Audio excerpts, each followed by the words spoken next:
მოგესალმებით მეგობრებო. მოგლეთ დღეს თბილისში დიდი ქოცობა შედგა და მინდა სულ ცოტა ხნით ამ ყველაფერთან დაკავშირებით გესაუბროთ. მოგლეთ ეს ირაკლი კობახიძე არის უნივერსალი პიროვნება ბიზნესთვის, შეუცვლელი პიროვნება არის. ყველაფერი ჩააბარა ქვეყანაში, პრემიერობაც, პარტიაც და მოგლეთ თქვენს დააკვირდებოდით ალბათ ბოლო დროს მთელი ქოცური საკადრო პოლიტიკა მთლიანად კობახიძის კადრებით კომპლექტდება და მოგლეთ იმის თქმა მინდა, რომ მთელი ქოცობა გამოკობახიძებდა და აი ქოცებს მინდა უთხრა რა, აი ქოცებს 13 წელიწადია ქოცები ხართ და მეათე გამარჯვებისთვისო ვემზადებით. მე მინდა ერთი აი ვეტერან ძველ ქოცებს ეგეთი კითხვა დაგისვათ. ბიჭო, ვინმეს გახსოვთ 2012 წელს ირაკლი კობახიძე სადმე?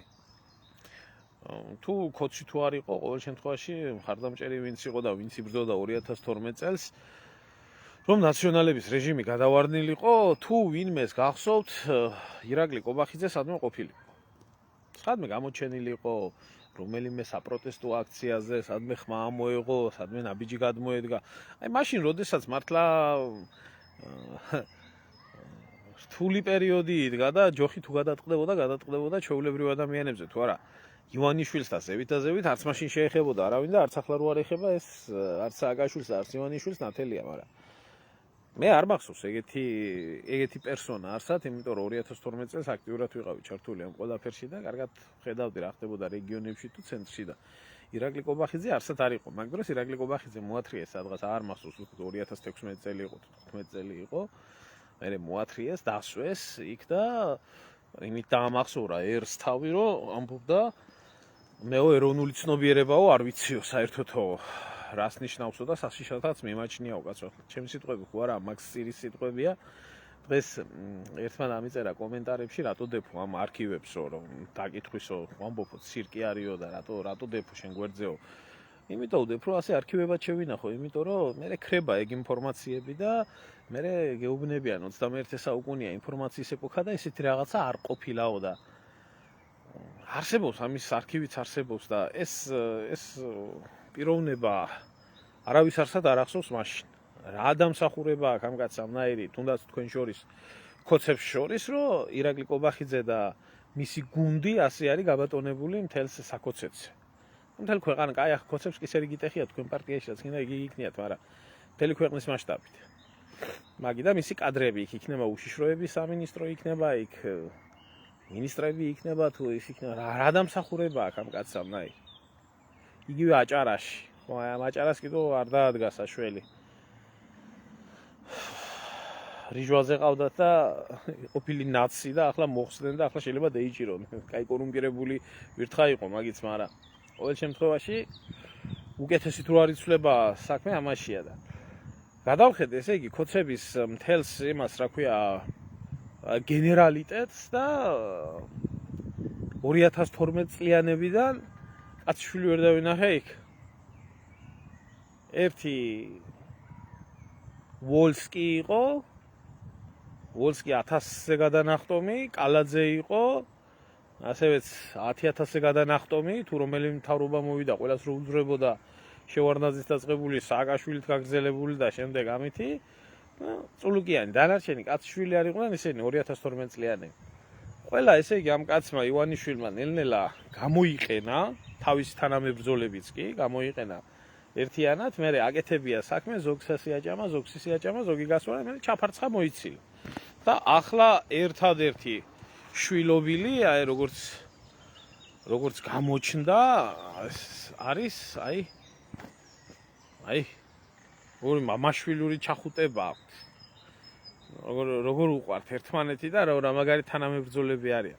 აი მე ამას ახლა რატო ვლაპარაკობ რა? ზოგადად ეს არის ბიძინა ივანიშვილის ფენომენი და ეს არის მისი ფსიქოლოგია, რომ მან უნდა გამოიყენოს ყველა საკუთარი კეთილდღეობისთვის. არავინ მის პარტიაში იმ პერიოდის თუ ვინმე კაი ადამიანი იყო 2012-ში არავინ არ გააჩერა. საერთოდ არავინ არ გააჩერა. ყველა მოიცილა, თუნდაც ყველაზე მეტ წარმატებული და ყველაზე მეტი ნორმალურად მომუშავე ადამიანი ვინც იყო კახიშვილი, ისიც კი არ გააჩერა იმაზე, რა ქვია, თანამდებობაზე, რომელმაც ეს სააკაშვილის პერიოდინდელი ჩასვრილი და გათახსირებული პენიტენციალური სისტემებით ციხის და იმის საპრობილეების სიტუაცია დაალაგა და მართლა ფეხზე დააყენა, ეს სისტემაც არ გაიჩერა თან.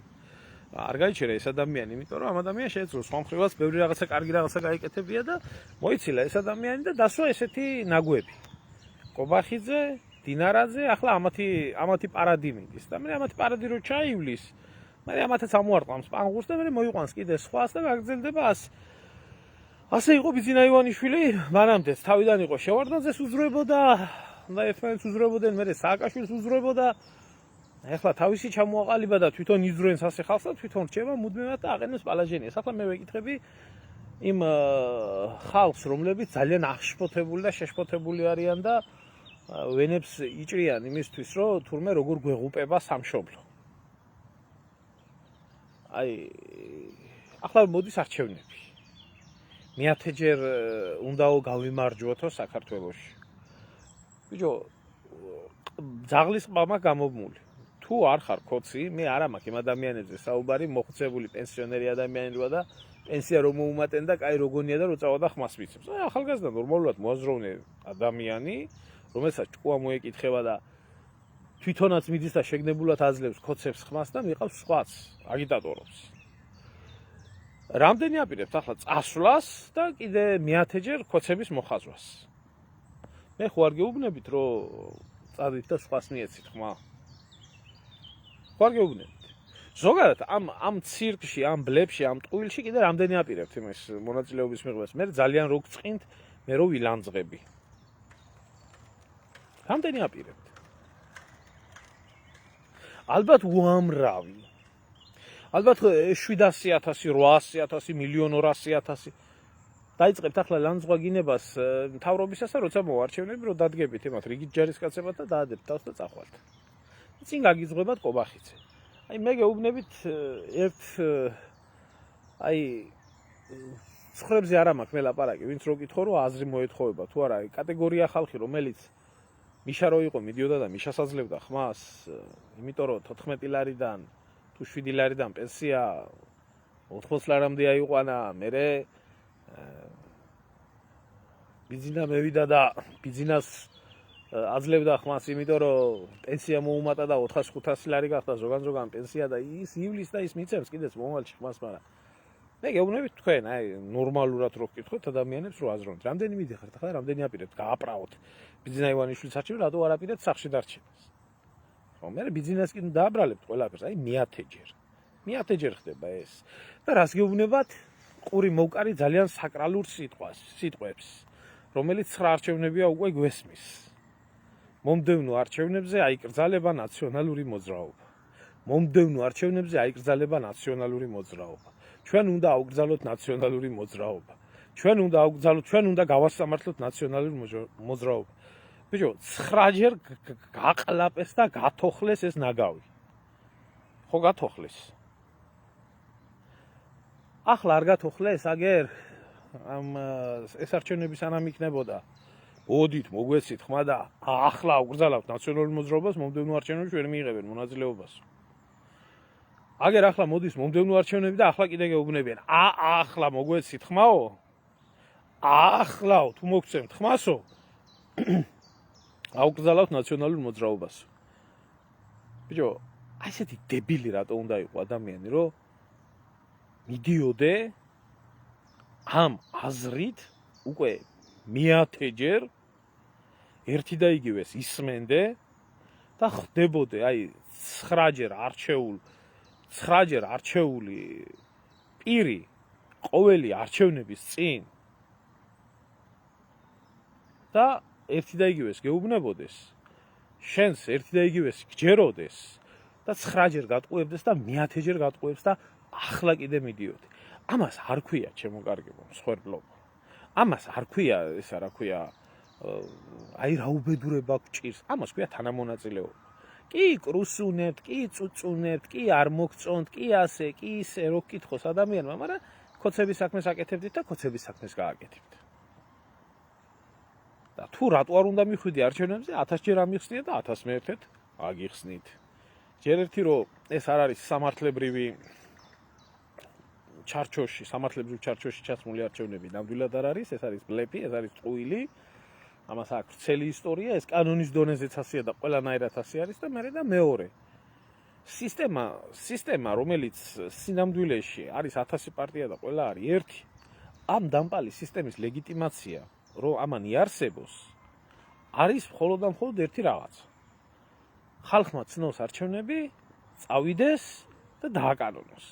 ახლა განსაკუთრებით ჭირდებათ ქოცებს ხალხის მხარდაჭერა. იმიტომ რომ ეს ლეგიტიმურად შედგეს თურმე ეს არჩევნები. ამიტომ თუ ვინმეს გინდათ, რომ ქოცებს მიაყენოთ მაქსიმალური ტკივილი, არჩევნებზე კი არ უნდა წახვიდეთ და ვიღაცას კი არ უნდა მიცეთ, ხმა? უნდა დაეტიოს სახლში. ყველა შენი ოჯახის წევრი დატიოს სახლში. და უყურო ამ ყველაფერს ცირკად. იმიტომ რომ დამთავრდება ეს არჩევნებიც დამთავრდება, რაც ხდებოდა საპარლამენტო არჩევნებზე, მოხდება იგივე. ატყდება ერთი ცივილკივილი, დაიწყებენ რომ არჩევნები გაყალბებულია, დაიწყებენ ისევ იმის ლაპარაკს, რომ ევროპა ამ არჩევნებს არ აღიარებს, თავიდან დაიწყებენ ნაცებიც და ესეც რომ ჩვენ მოვიგეთო და მერე იქიდან მოუვა ზარი და ეტყვიან რომ ჩვენ აღარ მოვიგეთ, თურმე იგი გააყალბეს არჩევნები და გაგრძელდება ეს მიტინგობია. ამიტომ ამ ცირკში თუ თავმოყვარი ადამიანი ხარ, თუ რაღაცა სახელმწიფოებრივი აზროვნება გაგაჩნდა, თუ მართლა ერისბედი გადარდებს და არა მარტო შენი კუჭის ბედი. და თუ არა ხარ ჩაჩმორებული. თუ არა ხარ დაჩმორებული, აი მე რომ მეუბნებით, აი ჩამოდი და შენი მასკები ჯერთ მაქვიყავი ამდენი ხანი 39 წლისა, 36 წელიწადი ვიცხოვრე ჩემ ქვეყანაში. გადაბმულად, უწყვეტად. ძალიან კარგად ვიცი ჩემი ქვეყნის თავი და ბოლო. ეხლა როდესაც სიტყვაზე მომფრო რომ ჩამოვიდე, უნდა დავჯდე და უნდა უყურო ამ დაჩმორებულ კატეგორიას, რომელიც დამიწყებს იმის მტკიცებას, თუ რა ჯიგარი არის ბიზინა, თუ რა მაგარი არის ისა რა ქვია კობახიძე და მადლობა ღმერთს რომ მიშა მოგვაშორა და რა ბედნიერად ცხოვრობენ გაშიმშილებული, გაძვალტყავებული, გაღატაკებული ხალხი. და რამეს რო იტყვი, იმის მაგივრად რომ გვერდში დაგიდგენ, ადგებიან და შენ დაგიწყებენ ჩაქოლვას. ამას ასეთ ჩმორულ საზოგადოებაში მე არ შემიძლია ცხოვრება.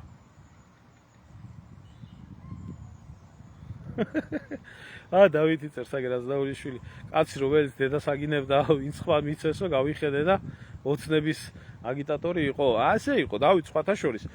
ცხონებული ჩემ მეზობელი აცხონოს ღმერთმა არ იყო ცუდი კაცი, პუნჩულა კაცი იყო. ასე შვებოდა ზუსტად. დაიწყებდა არჩევნებიდან არჩევნებამდე ქოცების ლანძღვა გინებას წარცოცხალს დაამხობდა თავზე და როდესაც მოვიდოდა არჩევნები, დაიკავებდა იმას რა ქვია დიდ დავთარს ხელში და ჩუმჩუმად დაიპარებოდა მეზობლებში, რომ ქოცებს ვინაძლევდა ხმას და მიდიოდა მერე და ქოცებს აძლევდა ხმას. ხო. რო გიკითხა ის იყო რა ქვია, მოწინააღმდეგე იყო. ხო, ფანატიკოსების არმია, იმიტომ არის ჩემოამირან ეგ ხალხი, რომ ეგ ფანატიკოსი ხალხი სინამდვილეში არანაირი ფანატიკოსი არა. ეს ფანატიკოსი ხალხი არის გაშიმშილებული, გაძვალტყავებული ადამიანები, რომლებიც საკუთარი თავის და საკუთარი ოჯახის შენახვას ხედავენ ერთადერთ რაღაცაში. რომ თუ კი პარტიაში იქნებიან და თუ კი არჩევნებზე გამოიჩენენ თავს, მის შვილს, მის რძალს, მის სიძეს ვიღაცას თანამდებობა შეუნარჩუნდება სახელმწიფო სამსახურში და შიმშილით არ მოგწევიან. აქედანაა გამოწვეული ჩემო ძმაო მაგათი ფანატიზმი. ფული, ბაბა, ფული. გამათხოვრებული არიან. ღირსება აქვს დაკარგული, თავმოყარება აქვს დაკარგული. ამაშია საქმე. ადამიანი, რომელიც ღირსებას დაკარგავს, ადამიანს, რომელსაც პრინციპები არ ექნება, ადამიანს, რომელსაც შეუძლია მისი გადაფურთხებული 9-ჯერ ალოკოს, მისი გაკეთებული არჩევანი როგორ შეიძლება იყოს კარგი. ამაშია საქმე. ამიტომ არასდროს ბიზნა ივანიშვილი და არასდროს ქართული ოცნება არ მოასუნთქებს საქართველოს მოსახლეობას. ყოველთვის ასე ამოხდის სულს. ყოველთვის, იმიტომ რომ ცოტა ფერზე მოსული ქართველი ცოტა სხვანაირი აზროვნებითა და ძნელად სამართავია. ამიტომ რაშია საქმე იცი, ესენი გააკეთებენ ესეთ რაღაცას. ქართველს არ ამოასუნთქებენ. ჩამოათესლებენ, აგერ ახლა როგორც ჩამოათესლეს და პლუს 10,000 მოქალაქით რო გაიზარდა საქართველოს მოსახლეობა, დაურიგებენ ასეს პასპორტებს უცხო ქვეყნის მოქალაქეებს, იმათ მიცემენ კაი ცხოვრებას. მათ მიცემენ საშუალებას საქართველოში კაი ცხოვრების, განვითარების, გვერდში დგომის გადამთიელს. იმიტომ მე მოგეცი შენ პასპორტი, მე მოგეცი ეს და ხო გახსოვთ რანაირი ეს უჯიშო დედამოტყუნე ხალხი რო არიან, ისა ფადი ასლები და ეს 1000 რჯულის თესლი ჩამოთრეული ჯერ კიდე შევარდნაძის დროიდან საქართველოში და თავზე რო წამოაჯდნენ მე ქართულ საზოგადოებას და 1000 ბინძურეს რო ეუბნებოდნენ ხალხს. და რა ვიცი, როგორ დადის ეს ხალხი, მაგრამ პრინციპში არც დადის ქუჩაში, მაგრამ საერთოდ საქართველოში როგორ აჩერებენ ასეთ ნაგვებს, მე ძალიან გამგვირვებია. არის სადაც ახლა ქოც სადაც თავმოყარეობა და ქოც სადაც შეგნება. აი ესეთი ფადი ასლები და ეს პრეტენზიები და ესენი მომრავლდება საქართველოში და აი 1,300,000 როა საქართველოს მოსახლეობა დარჩენილი. აი რო დავა ეს 9 მილიონზე, მე წავა საქართველოში კაი ცხოვრება. მაგრამ ქართველებისთვის არ წავა კაი ცხოვრება. ქართველი იქნება სერვისისერი. ქართველს ამუხდიან სულს. ხო. ეს იქნება ეს. დღეს უბრალოდ აი იმდენად გულის ამრევი იყო ამ შთამომავლობით მოღალატე მამის, მოღალატე შვილის ლაპარაკი და საუბარი რწმენაზე, სამშობლოზე, პატრიოტიზმზე და რა თქმა უნდა რიტუალი, ესეთი ჩატარებული რიტუალი ღმერთო დალოცე ბატონი ბიძინა, რომელიც ქართულ საქმეს აკეთებს. თუმცა ბიძინა ივანიშვილმა, რომელსაც დაცალა საქართველო, გაანახევრა საქართველოს მოსახლეობა. თითო წელი ბიძინა ივანიშვილის და ქართული ოცნების მმართველობის ხელში საქართველოს დემოგრაფიას უჯდება იმის ფასი, რამდენიც იყო თემურლენგის ერთი ლაშქრობა საქართველოში. 40,000-50,000 მცირდება ერი ყოველწლიურად. და ეს ყოფილა თურმე ქართული საქმე. და ამას კიდე როცა ზიანდა ეს დებილი ხალხი რო ტაშს უკრავს. არა ძმაო, ძალიან ბევრი მოღალატე ყოლია ერში. ძალიან ბევრი. ერთხელ გივი სიხარულიძემ თქვა და ეხლა არა ჩემთვის ეს გივი სიხარულიძე შეიძლება საპატივცემულო ადამიანი, მაგრამ სახიობი კარგი არის და ნიჭიც აქვს და თქმაც რაც შეუძლია, სწორად როცა იტყვის, იმას უნდა შეხედო ადამიანმა. სამწუხაროთო ჩემი ქვეყანაო, ზვიადის და მერაბის ქვეყანაო, რომელიცო ყოველთვისო ვერცხლზე იყიდებოდაო ხალხიო და ვერცხლმოყვარე იყო და ვერცხლზე გაყიდული კი არაო, ჟეშტზე გაყიდულიც ბევრი მინახია. ამიტომ სანამ ეს გამყიდველური სული იარსებებს ქართულ საზოგადოებაში, სანამდე მე ექნება საქართველოში ბევრს გამჯდარი და არ ექნება წარმოდგენა თუ რას ქვია ჩვენ და ქვეყანა, მანამდე ეს უბედურება არ მოშორდება ქართულ საზოგადოებას. და ყველაზე მეტი სამარცხვინო და ყველაზე მეტი აი გულისამრევი რა არის ხალხო იცით? ადამიანებმა, რომლებსაც ამდენი რაღაცა დაუშავეს ქვეყანას. ამდენი რაღაცა დაუშავეს, ხო? და მოღალატეების შთამომავალი სალომე ზურაბიშვილი, ხო? აი სალომე ზურაბიშვილი, რომელიც ესე იგი რა ვიცი, ვისით და რისით რავი, რომელი მხრიდან შეიძლება თქვა ადამიანმა, რომ ამ ადამიანს გინდა მისი ცხოვრებით და გინდა მისი წინაპრების ცხოვრებით სამშობლოსთვის არევნო და არეღალატები. აი, ვერ ნახავ, ყოველი მისი ცხოვრება არის ღალატის ანატომია. ქართველი ერისადმი. ეხლა უნდა გამოეთრიოს ეს ძუკნა. ჯერ 9 მაისს გამოდის და რა თქმა უნდა ეს ევროპელი ფაშისტების შთამომავლების დავალება არის, რომ 9 მაისი, რომელიც მათ შორის ქართველების ყველაზე დიდი გამარჯვების დღეც შეიძლება ჩაითვალოს, 9 მაისს უნდა ირბინოს ახლა ამ კახპამ, მისნაირ კახპებთან ერთად და უნდა აღნიშნოს ევროპის დღე თბილისში. თურმე და ახლა ქოცები იძახიან, რომ თურმე მისი წინაპრებიო ფაშისტებთან თანამშრომლობდნენ, ფაშისტებთან. ახლა გაახსენდათ თურმე ქოცებს, რომ და ამ პერიოდებში ახსენდებათ, რომ თურმე სალომე ზურაბიშვილის წინაპრები მოღალატეები იყვნენ და ფაშისტების ის იყვნენ, რა ქვია, ძმები.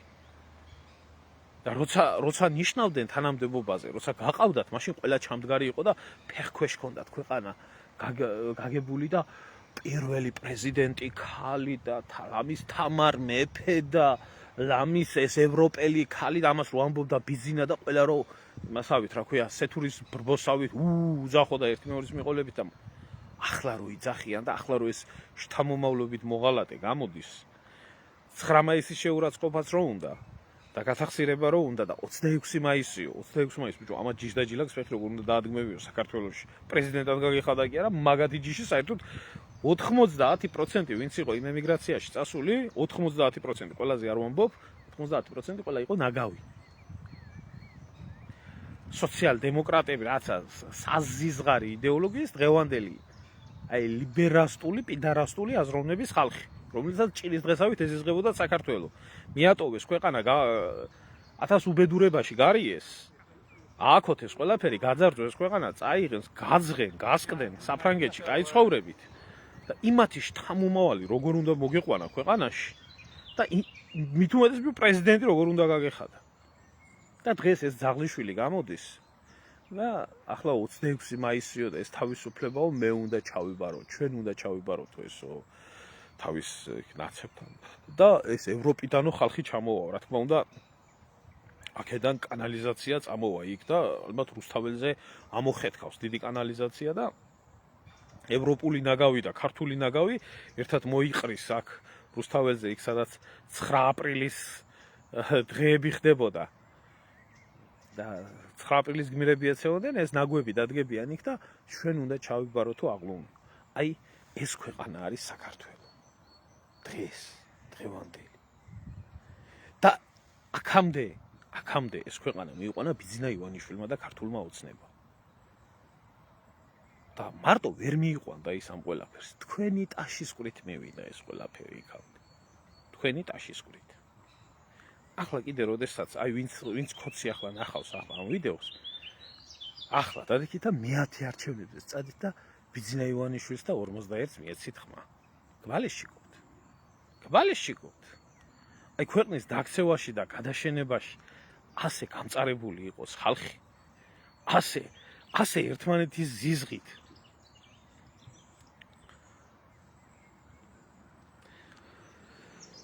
ასე საკუთარი სამშობლოს და ხალხის ზიზღით იყვნენ საქმით იყვნენ დაკავებულები და ამას კიდე მხარდამჭერები და მომხრეები ყავდეს. ჩემო ბადრი მაშინდელი 300,000 ქართველი საიდანაც ერი ნელ-ნელა ისევე წამოვიდა და დადგა დღევანდელ 300,000 ქართველს უარ შეიძლება შეადაროს შემთხვევით. კი, მაშინაც მაგარი გათახსირებული იყო ხალხი. 300,000 მარტო არ იყო ქართველი. იყვნენ ქართველები, მაგრამ საქართველოს მტრობაში ათენებდნენ და აღამებდნენ. თუმცა ელემენტარული რო ვთქვა, თუ კი ეთნიკურად ქართველზე არის ლაპარაკი, ოსმალეთის საქართველოს, სამუსლიმანო საქართველოს, რასაც ეძახდნენ, იქ ორჯერ მეტი ხალხი ქართველი ცხოვრობდა, ეს იგულისხმება ტაო-კლარჯეთი, ახალციხე, ახალქალაქი და აჭარა. ორჯერ მეტი ქართველი ცხოვრობდა, ვიდრე დანარჩენ საქართველოში. მაგრამ იმათ მართლმადიდებლური და ქრისტიანული და ასეთი საქართველო კი არ უნდათ, აი ისეთი საქართველო უნდათ. როგორც ახალციხის საფაშო იყო. და იქ მართლმადიდებელი ქართველების შვილების მოტაცება, გაყიდვა, გამაჰმადიანება საქართველოში და ამაში ცეცხლით და מחვილით იბრძოდნენ. თუ არა, აი გადახედეთ ეგერ ვის ებრძოდა ერეკლე მეორე, გინდა აწყურზე, გინდა ასპინძის ბრძოლაზე, ვის ებრძოდა სოლომონ პირველი ხრესილზე, ვის ებრძოდა სოლომონ პირველი იგივე რუხის ბრძოლაზე და ასე შემდეგ.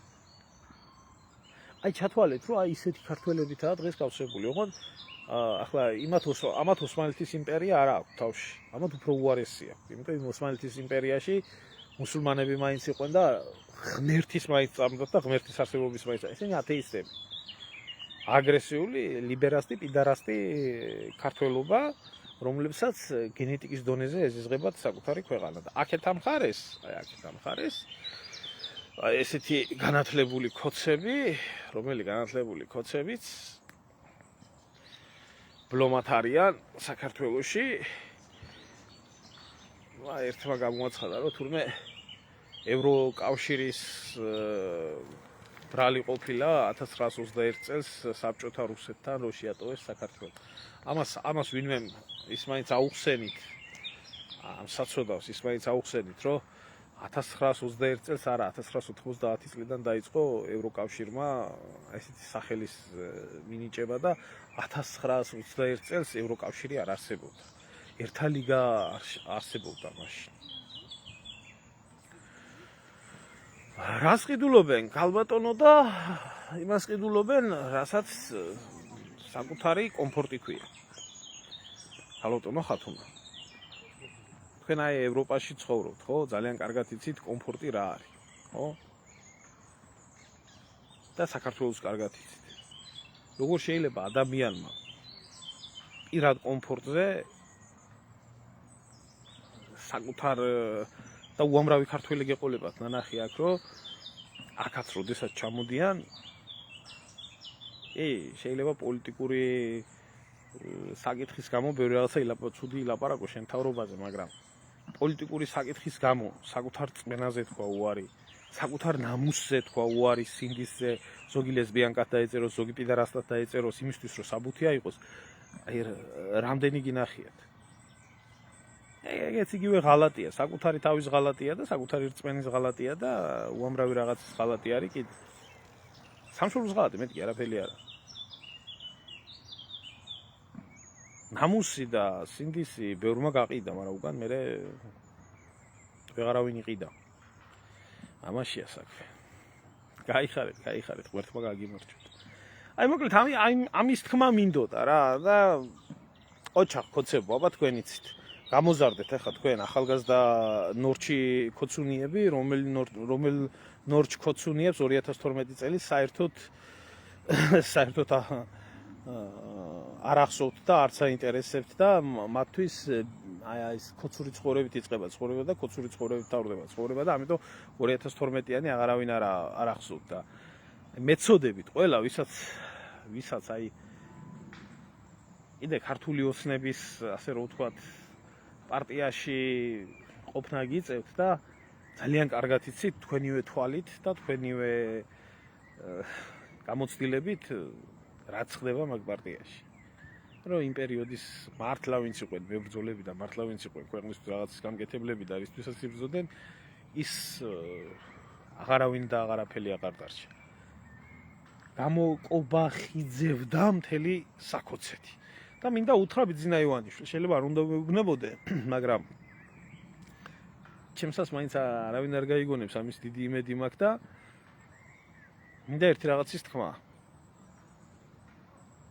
აი ეს კარგად დაიმახსოვრეთ, აი ეს ღარიბაშვილი იქნება, რომელიც ღარიბაშვილი აღა, აი ეს კობახიძე იქნება და მისი გუნდი, რომელიც საბოლოოდ გაგავლებიეს ფსკერს თუ არა, აგერ თქვენ და აგერ მე. ეს კარგად დაიმახსოვრეთ. ძალიან კარგად ვგრძნობ და ვცნობ ამათ ჯიშ და ჯილაკს და ძალიან კარგად შემიძლია პროგნოზი გავაკეთო, იმიტომ რომ ვიცი რა ხალხი არიან და აი ახი იქნება ბიძინა ივანიშვილზე. ბიძინა ივანიშვილი ყველაფრის ღირსია. და აი დაიმახსოვრეთ თქვენ თუ კობახიძე და მისი გუნდი არ აღმოჩნდეს განაჩენი ბიძინა ივანიშვილისთვის და კოცებისთვის. გაიხარეთ ქალბატონო ხათუნა, მეც ბევრი მინახია. ძალიან ბევრი მინახია სამწუხაროდ და იმიტომ ვამბობ აქ ჩემი ევროპული გამოცდილებით ვლაპარაკობ ამ ყველაფერს, არაფერს არ ვიგონებ და არაფერს არ ვამატებ. რა ვიცი, თუ ვინმე სამი კითხვა გაგაჩნიათ, დამისვით და დაგემშვიდობებით, ისედაც ბევრი ვილაპარაკე ამ საკითხებთან დაკავშირებით. არ ღირდა, მაგრამ რა ვიცი, რაღაცნაირად გული არ მიძლებს მაინც. და აბა თქვენ იცით, 9-ჯერ მოტყუებულებმა მეათეჯერაც ისე წადით არჩევნებზე. მეათეჯერ რომ ნაციონალური მოძრაობა აიკრძალება. აბა თქვენ იცით. ახლა მაინც აკრძალავს ნაციონალურ მოძრაობას ბიძინა იმნაირი ტრიბუნალი არის გამართული და ისე სამართლდება მე არ ვიცი. ალბათ თავის დროზე იმის რა ქვია ნიურნბერგის პროცესის პროკურორს რუდენკოს შეშურდებოდა ისე მაგრად მიყავს თეა წულუკიანს და სოზარ სუბარს და მაგარი გოგოა თეა და მაგარი კაცია და ის კიდე ხუდუშაურს და იმათ ისე მიყავთ ეს დაცების ტრიბუნალი რომელსაც ანონსებდნენ რის კანდიდატად ჩემო გუჯა რის კანდიდატად დღევანდელ პოლიტიკაში ვინც არიან და ვისაც რო კითხო რომელიღაცა პოლიტიკურ პარტიას წარმოადგენენ არავინ და არც ერთი. ერთადერთი ჭკვიანი კაცი და ადამიანი, რომელსაც თავისი ცხოვრებისეული გამოცდილებით მოიაზრებდი იმას, რომ მე ქვეყანას ჩავაბარებდი, ადრეც მითქვია, ახლაც ვიტყვი, საუბარიც მქონია აქ პირდაპირ ეთერში, დემურ გიორხელიძე არის, რომელსაც აქვს ცხოვრებისეული გამოცდილება, შესაბამისი განათლება და უნარები საიმისოდ, რომ მისი განათლებიდან და მისი ცოდნიდან გამომდინარე ქვეყანას სიკეთე მოუტანოს.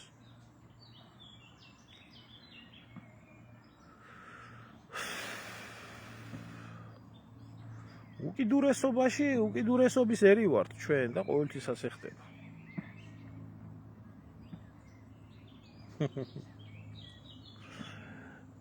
ინდოეთ-პაკისტანი არ გვეხება ეხლა ცოტა სხვა თემა არის და არის იქ შეტაკებები მიმდინარეობს და რა ვიცი ჭიგარო თუ გაინტერესებს რაღაც სამხედრო წარმატებებს პაკისტანელებმა მიაღწიეს რაღაც დონეზე და არა მე მგონი დღევანდელი ჩვენი საუბრის თემა ეგ და ისე საშიში საკითხია 200 მილიონი ადამიანი არის პოტენციურად დაუღვის საფრთხის ქვეშ კი ბატონო გუჯა მეც ასე ვფიქრობ მაგრამ საქართველოში როდის იყო რომ ვინმე ისეთ აბარებდნენ ხელისუფლებას ვინც კომპეტენტურია ვისაც სამშობლო უყვარს და ვისაც რაღაც გაკეთება შეუძლია საქართველოს ხელისუფლებაში ესეთი ადამიანი 6 თვე ვერ აიტანეს და ვერ გაძლეს და მის მერე სულ მოღალატეები არიან დღემდე აგერა ბოლომდე და ასე მიდის